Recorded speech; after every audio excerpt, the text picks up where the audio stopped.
habeen dheer ayaa galbaday. waa habeenay saacadiisu kala badan yihiin intuu ku yaqaanay. wuxuu fadhiyaa kaabada qol madow oo ka mida guri ka kooban 4 qol. waa 4 qol oo albaabadoodu mid mooye inta kale seegayso. daarad ciida oo gulub naaqusa ka soo lusha ayaa hor fidsan. geed marmariyana bartanka daaradda ayuu ku yaalaa. midh sigaar oo dabkeedu farihiisa ku siisiqayo ayuu intii u dambaysay sanbabada u diray oo qiiqii muddo ilbiriqsiya laabtiisa ku abuuray dabadeedna cutub qiiqa hortiisa ku fadhiyay. waxa uu xidhan yahay macawiis sarandaa oo jactadsan iyo garan fiina. labadaa shay waxna ugama sarreeyaan waxna ugama hooseeyaan. muuqaal ahaan waa nin dheer oo caata duuqaysa ah. midab ahaanna waa maariin madow xigeena. da ahaanna sodomeeya ayuu fooda la sii gelayaa. koodad wejiga ka soo fiiqan iyo indhaceel la moodo siday u gureen ayuu ku eegayaa quraanjo hortiisa yaacaysa. wax kasta uu eego maskaxdiisu fariin ka soo celin mayso, iyadaaba iskeed iska tallansan. hirarkii fakarka ee fiidkii maangadiyey ayuu iska dul sabaynayaa. xasuus walibana mid kale ayay soo xasuusinaysaa. tagtadii ayuu raad gurayaa sanadba sanadku ka horreeyey ilaa bilowga noloshiisa ayuu dib maankiisa ugu jeedaaliyey. waa fikir taxanaa oo noloshiisa ugu kuurgalo sida qof dhintay oo taariikh nololeedkiisii qabriga loogu keenay. waxba iskama beddelaan noloshiisa, waa uu seexdaa oo soo toosa. dabadeed gelinka iyo wixii ka horreeyey ayuu ka fekeraa. goobadaas ayay noloshiisu ku wareegtaa. waa nolol bilaa sareeda ah oo mamase ka dheer. sababtoo ah inuu nool yahay iyo inuu geeriyooday waa laba gudboon. waa laba daran oo qadarku dooransiiyey dhalashadiisii ka hor. caawa sidii hore maaha oo xasuuso hore ayuu duunkiisa ka soo jafayaa. xasuus walow galo waxay ku jihaynaysaa meel daran oo dubaaqiisu la hogmayo. markaas ayuu isilowsiinayaa oo sigaar kala shidanayaa. sideedaba xasuustu waa caalwaa qofku nayaayiro ka raadiya marka waayuhu ku cuslaado ee timaadada daraskeedana uu ka quusto. isla sidaas oo kale xusuustu waa lidka rajada. mar kasta oo rajadu qurux yeelan weydo galladihii tagtada ayaa wedhiidhi noqda. oo xasuusta ayaa noqoto cudbi uu qofku ku dhayo boogihii waayuhu u geystay. oo xasuusta ayaa noqoto cudbi uu qofku ku dhayo boogihii uu waayuhu u yeelay. sababtaas ayuu isna uga xun yahay inuu maskaxdiisa la kaliyoobay, inuu fakeray iyo inuu leeyahay nolol hore uu waayaheeda laabta weli ku sito. waxa uu isweydiiyey markii ugu dambaysay uu nolol ujeeddo leh noolaa, qalbigiisu xasilanaa, aayahana waxsan ka rajaynayey.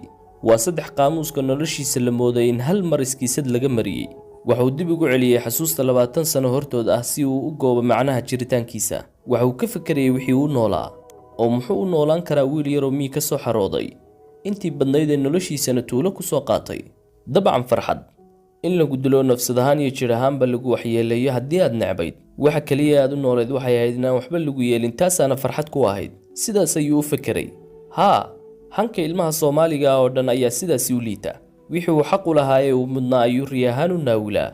dhidid ayaa dhafooradiisa ka daaya bakadka sigaarka iyo seesarka hor yaalla ayuu ku shuqulan yahay. hawsha maankiisu hayo ayaase ka badan midda uu faraha ka hayo. neeca waxa uu leeyahay iskaraac calaamaha geedka mooye sanqadh kale ma uu heliso. danse kamale oo jawigaa qabow ayuu isagu dhididayaa.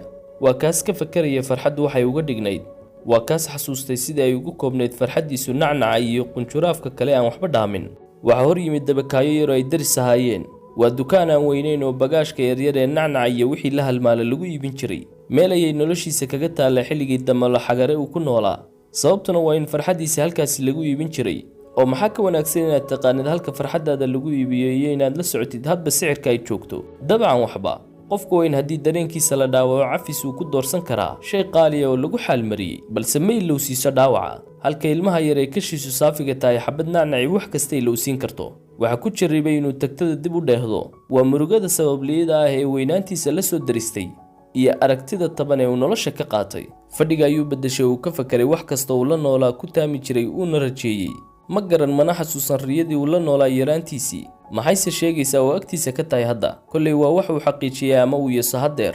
baylood dakhtar madaxweyne iyo wax la mid a ayuunbuu ku taami lahaa haddii uu intaas midun ku soo fekeray oo ku riyooday. samoodaraska carruurta ayuunbuu kala sidnaa. haatanse siyaasadda ama nidaamyada dowladeed gabi ahaantiis ayuu ka soo horjeedaa. isku dulnoolaanshaha ayuu hiifaa. nolosha inteeda ugu yare oo qof ku noolaan karo in lagaga gaabsado ayuu wanaag u arkaa. halkudhiggiisuna waa tanaasulka doonista iyo ka dhabaynteeduba waa isla guryageyn.